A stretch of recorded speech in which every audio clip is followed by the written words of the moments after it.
मुख्यमंत्री को बीच चुनाव में जेल में डालने का भाजपा ने काम किया।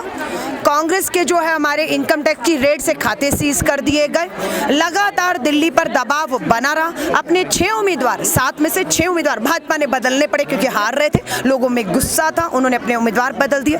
आम आदमी पार्टी का ये था कि 60 विधायक लोगों में जाकर ये बता नहीं पाए कि उनके नेता पर लगे भ्रष्टाचार के आरोप झूठे हैं। तो कहीं ना कहीं दिल्ली में आम आदमी पार्टी के 60 विधायक, 150 पार्षद लोगों में जाकर ये नहीं बता पाए कि आरोप जो हैं वो झूठे हैं, उनके जेल में जो नेता हैं वो झूठे हैं, जिसका खामियाजा कांग्रेस को भी वहां पर अलायंस में होने के नाते उठाना पड़ा है।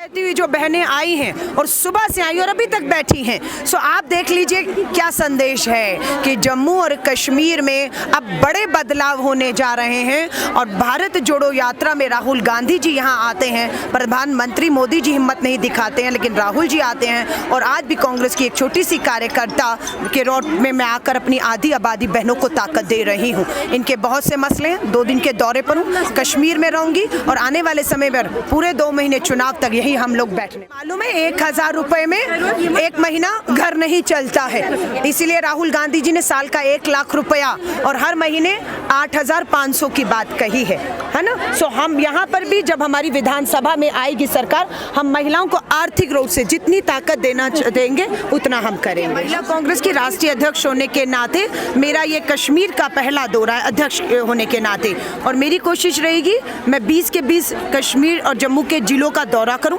बहनों से मिलूं, हमारी इन मतदाताओं से मिलूं, इनके मसले क्या हैं हम उस पर बात करें, अपने घोषणा पत्र में चुनाव में उससे शामिल करें और इन्हें भरोसा दिलाएं कि हमारी सरकार कांग्रेस और इंडिया अलायंस की जो भी होगी इनके मसलों को हल करें। प्रधानमंत्री जी को शुभकामनाएं देती हूँ, पर सच्चाई है ये सबसे कमजोर प्रधान।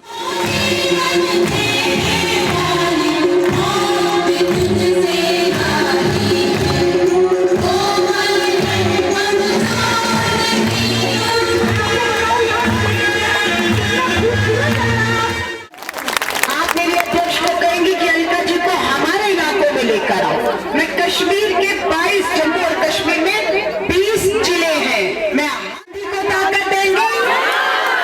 जैसे भारत जोड़ो यात्रा में सैलाब उभर आया था, किसी ने उम्मीद नहीं की थी, लोग की खुशहाली की चादर है आपके लिए, और ये चादर मैं आप सबकी ओर से हमारी अध्यक्ष को पहना रही।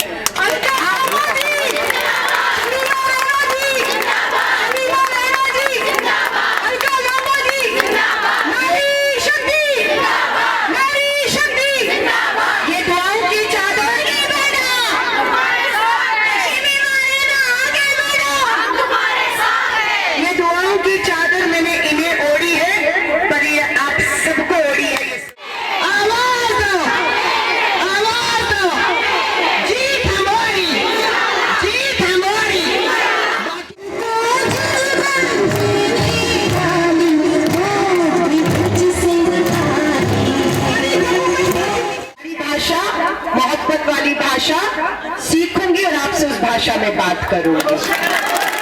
मेरी बहनों ने हाथ खड़ा किया, हम चुनाव लड़े हैं।